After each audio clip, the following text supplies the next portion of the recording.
Udah puji. Assalamualaikum warahmatullahi wabarakatuh. Waalaikumsalam warahmatullahi wabarakatuh. Apa kabar anak-anak? Ibu lihat wajah-wajah kalian cukup cerah karena habis istirahat ya? Ya. Habis? Alhamdulillah. Jadi energinya ada lagi. Alhamdulillah semuanya masuk hari ini. Ya, kemarin ada teman kalian yang sakit, sekarang sudah datang ya. Jaga kesehatan ya nak, karena musim sekarang tidak jelas. Jadi jaga kesehatan dari makan lalu istirahat. Jangan banyak bergerak. Manfaatkan waktu. Ya nak, kali ini Ibu akan membahas materi tentang teks laporan hasil observasi. Oke, kamu bisa lihat di papan tulis bahwa sudah tertulis di situ adalah teks laporan hasil observasi. Dari kata-kata di atas, kalian pernah mendengar? Apa yang kalian dengar dari ada 4 kata? Observasi pernah mendengar.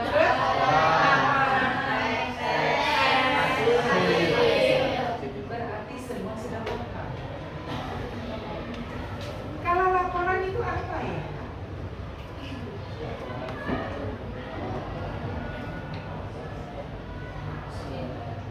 Ya, keluarkan saja, nggak apa-apa. Tidak usah takut salah. Apa laporan?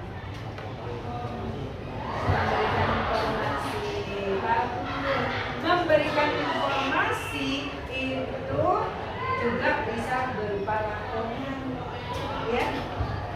Contoh, kalian saat di rumah pulang dari sekolah, mama kamu bertanya ke kamu, tadi di sekolah kegiatanmu apa saja? Dari jawaban kamu itu buat laporan tidak? Ya. Itu melaporkan apa yang tadi kita lakukan. Hanya memang laporan ada berbagai bentuk. Nanti kita bicarakan di sini, ya. Nah, hasil observasi itu apa? Hasil pengamatan bagus sekali, ya. Jadi laporan yang akan kita buat sekarang dalam bentuk teks. Teks itu berarti apa? Tulisan. Jadi tulisan yang berisi laporan hasil observasi.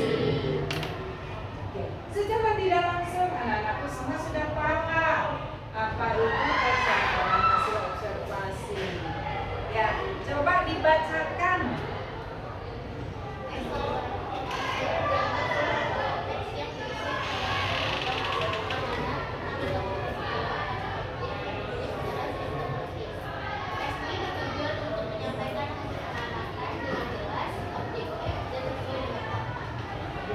Tadi kita membahas bagaimana pertanyaan orang tua kamu saat kamu bersekolah kan? Ya. Lalu jawaban kamu itu kan laporan ya? Tapi sudah sistematis belum?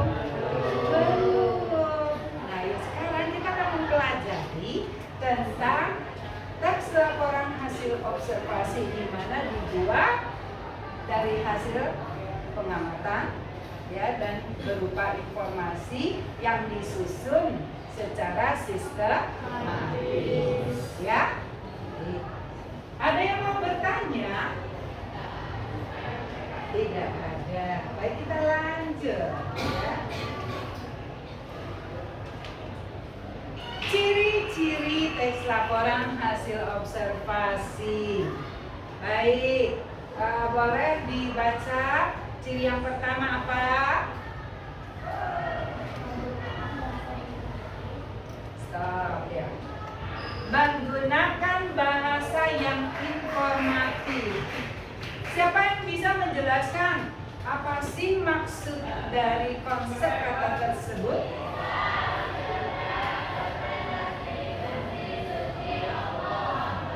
Menggunakan bahasa yang informatif. Apa maksudnya?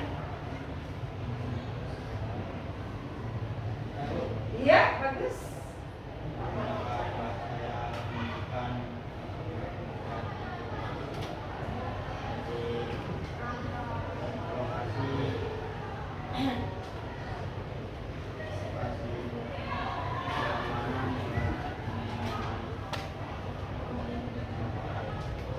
bagus benar. Ya, berisi informasi apa saja yang akan dituangkan di dalam teks itu. Seperti tadi temanmu katakan, apa berkaitan dengan waktu ya? Waktunya, gitu kan? Lalu apa yang kalian amati? Ya, jadi informasi-informasi yang kamu amati, ya. Yang kedua, dari pojok sana yang kedua coba dibaca. Terdapat data atau fakta yang diperoleh melalui observasi langsung. Ada data dan fakta. Mengapa perlu data dan fakta? Karena teks laporan hasil observasi harus melaporkan hasil pengamatan yang sesungguhnya.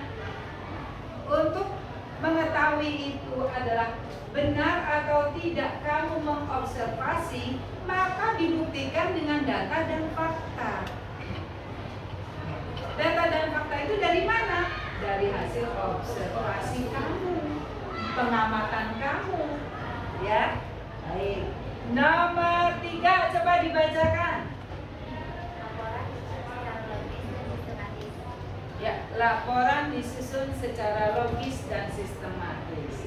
Ya, nanti ada hubungannya tuh sistematis dengan strukturnya. Akan kita pelajari setelah ini apa saja sih strukturnya. Ya, sistematis. Logis. Logis itu konsep kalimatnya harus berdasarkan fakta dan data yang kamu observasi tadi dan dibuat menjadi kalimat yang berkorelasi ya, berkohesi seperti ini ya, mempunyai kohesi, mendukung ide pokok yang kalian amati atau hasil pengamatan. Yang keempat, coba dibaca. Menggunakan kalimat deklaratif untuk menjelaskan informasi fakta. Ada yang mau bertanya untuk yang keempat? Atau sudah paham? Iya, apa nak? Maksud dari deklarasi. Bagus sekali, ada pertanyaan dari teman-teman, dari temanmu. Kalimat deklaratif itu apa? Ada yang bisa bantu ibu menjawab pertanyaan temannya?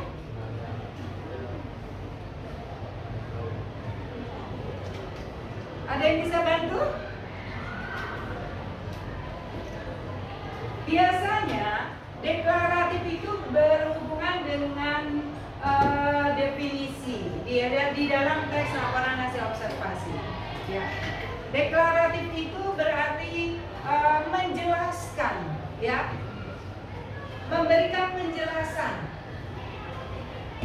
dari apa yang kita amati. Jadi konsep kalimatnya memberikan penjelasan. Dia berhubungan dengan kalimat definisi nantinya.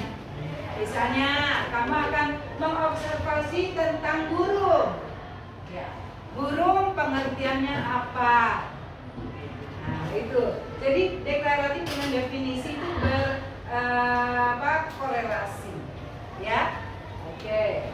Sampai di sini bisa dipahami? Nah, ini Ibu katakan. Tadi kan membuat teks laporan hasil observasi harus sistematis ya. Ini sistematisnya yang harus kalian perhatikan, yaitu berkaitan dengan struktur teks laporan hasil observasi. Apa yang harus kamu lakukan? Ada judulnya, ya. Judulnya kamu membuat laporan apa? Ya, dilakukan oleh sendiri atau berkelompok. Kemudian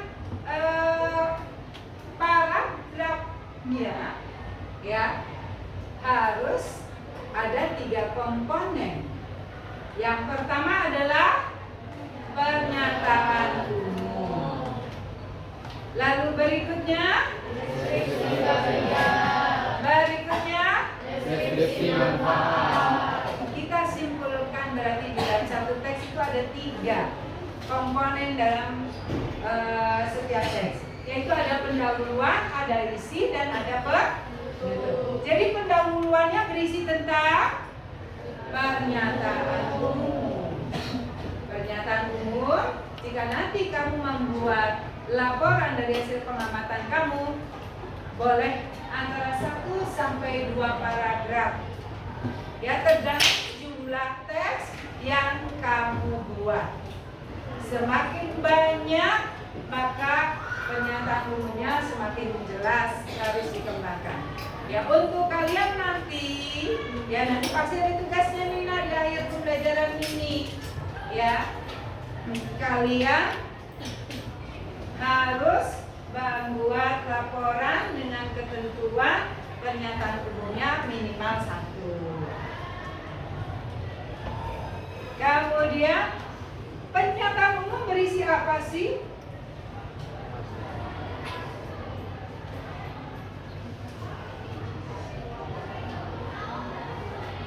Umum.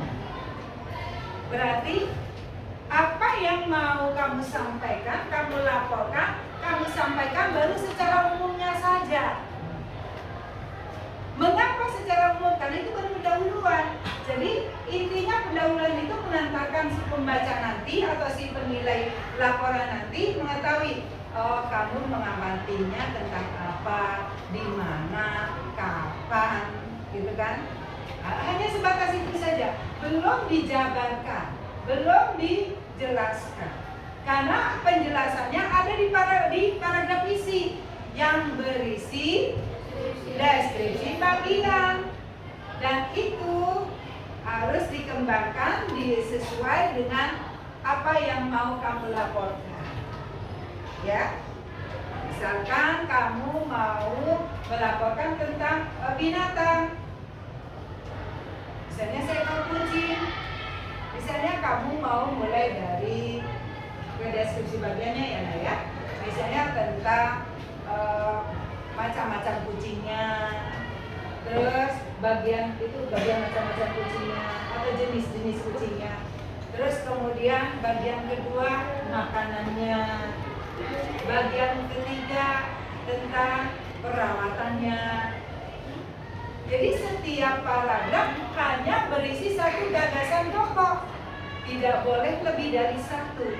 Jika lebih dari 1 harus dipindah ke paragraf berikut menjadi deskripsi bagian kedua. Sampai di sini bisa dipahami? Nah, bagian penutup berisi apa? Deskripsi manfaat. Boleh nggak di bagian penutup dibuat kesimpulan dulu? Boleh. Tapi setelah kesimpulan harus ditulis deskripsi manfaatnya. Itulah struktur dari teks laporan hasil observasi. Baik, sekarang Ibu tanya lagi. Kalau kalian buat struktur laporan hasil observasi, ada apa aja strukturnya? Laporan, pernyataan umum, deskripsi bagian, deskripsi manfaat. Konsep dasarnya struktur teks laporan hasil observasi adalah 3, yaitu pernyataan umum, deskripsi bagian, dan deskripsi manfaat. Bisa dipahami?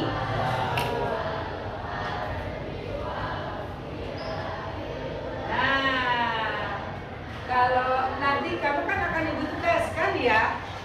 Sebelum Ibu beri tugas, Ibu harus informasikan dulu langkah-langkahnya apa, supaya kamu nanti dalam melaksanakan tugas tidak langsung bingung ya, tidak ada kebingungan. Langkah-langkah menulis teks laporan hasil observasi. Pertama, kamu memilih objek yang akan kamu amati sesuai dengan nanti yang akan Ibu sampaikan. Kalian harus mengamati apa ya.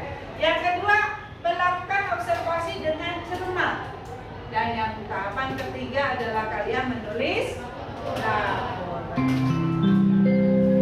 Jam keempat telah selesai. Saatnya memasuki Macam teks laporan observasi ada langsung dan ada tidak langsung. Kalau langsung tentunya melakukan pengamatan secara langsung terhadap objek yang dilakukan atau diamati. Berikutnya tidak langsung bisa melalui literasi ya. Alat bantu bisa observasi untuk mengamati objek ya. Baik. Sebagai bahan pelengkap untuk melakukan observasi,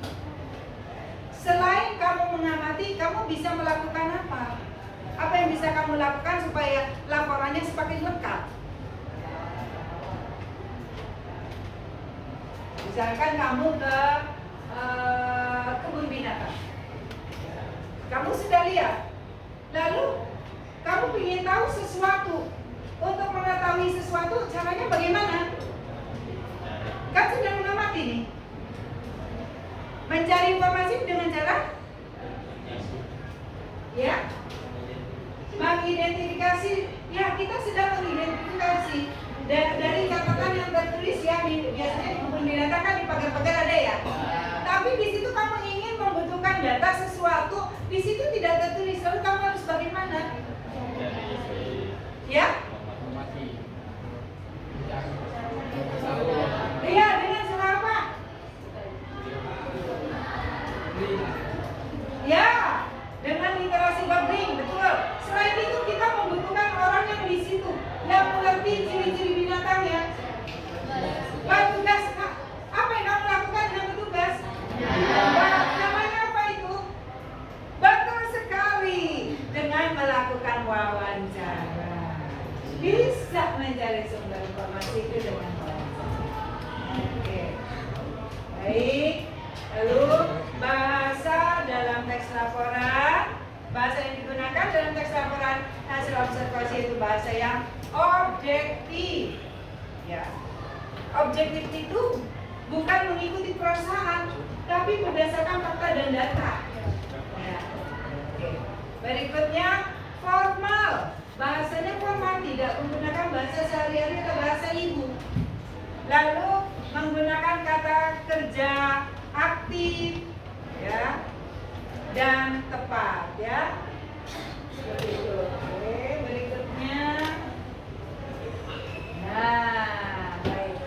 Sebelum kita berlatih, sekarang kamu tahu nggak sih apa sih tujuan kamu mempelajari teks laporan hasil observasi ini? Kira-kira menurut kamu manfaat apa enggak? Hari ini kamu sedang nggak belajar dengan ibu? Manfaat ya? Manfaatnya untuk apa misalnya? Masa depan gimana caranya? Seperti apa tuh? Kamu sekarang kelas berapa? 10 tentunya sedang mengamati lingkungan ya? Sedang mengamati kehidupan tidak? Jadi suatu saat dapat digunakan untuk membuat laporan dalam kehidupan kamu. Jadi bermanfaat ya. Ya, untuk sekarang maupun akan datang. Nanti kalau kamu sudah lulus dari SMK, kan ada yang bekerja. Bekerja setiap hari dilaporkan nggak hasil pekerjaannya? Lalu yang kuliah, biasanya selalu membuat laporan nggak resume? Jadi manfaat ya? Manfaat, oke. Baik, sekarang ada yang mau bertanya sebelum ibu kasih tugas? Apakah sudah cukup paham materi yang ibu sampaikan? Ada yang mau bertanya lagi? Tidak ya? Oke. Kita sekarang berlatih dari teori yang tadi sudah ibu sampaikan. Apa latihannya? Buatlah sebuah teks laporan hasil observasi tentang ciri-ciri makhluk hidup di lingkungan sekolah. Ya, nanti dibagi per kelompok. Ya. Oke. Ibu bagi per kelompok, lalu nanti kalian diskusikan dengan teman kelompok. Mau makhluk hidup apa yang kamu observasi? Yang paling kamu suka, yang di rumah mungkin ada. Di mana lingkungan mana? Oh, di lingkungan sekolah kita kira-kira ada binatang apa? Mau binatang, mau tumbuh-tumbuhan. Boleh ya makhluk hidup ya? Tumbuh-tumbuhan masih makhluk hidup nggak? Masih makhluk hidup. Iya, baik. Dari tugas ini untuk pertemuan berikut, ada yang mau ditanyakan? Tidak. Cukup jelas ya? Oke, selamat bekerja berkelompok. Lalu nanti pertemuan berikut kalian akan mempresentasikan hasil tugas kelompok kalian. Ya, sampai di sini pelajaran dari ibu. Sukses dan sehat selalu buat kamu. Terima kasih atas perhatian dan kerjasamanya. Karena kalian semua belajar dengan sungguh-sungguh, ibu lihat. ada yang main-main. Ya dari Ibu mengucapkan terima kasih ke kamu dengan harapan insya Allah ilmu yang kamu peroleh nanti akan bermanfaat.